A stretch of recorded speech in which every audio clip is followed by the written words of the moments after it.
Kabarangay, mga kabayan, yung iniinom mo yun ni Charles. So ngayon po, sa 2 years niyang siya po nakakapagsalita, pupunta po ng kanyang nanay na si Ma'am Helen sa Aritzio. So ito muna po yung binigay kasi gumawa po siya ng referral para po doon sa Ako Bicol Tabacura mismo.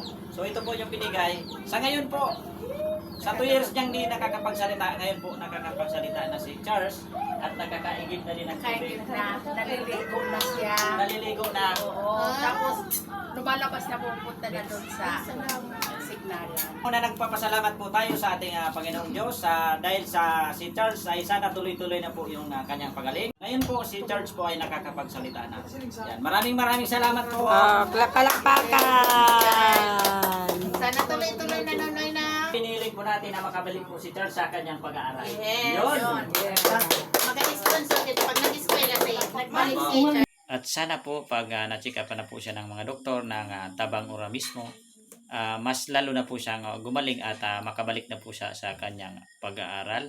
Dahil po sa napakabata pa po niya at matupad pa po yung kanyang mga pangarap sa buhay.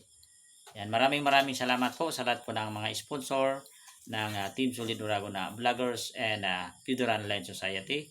And taos puso po kaming nagpapasalamat sa Ako Bicol Tabang Ura mismo.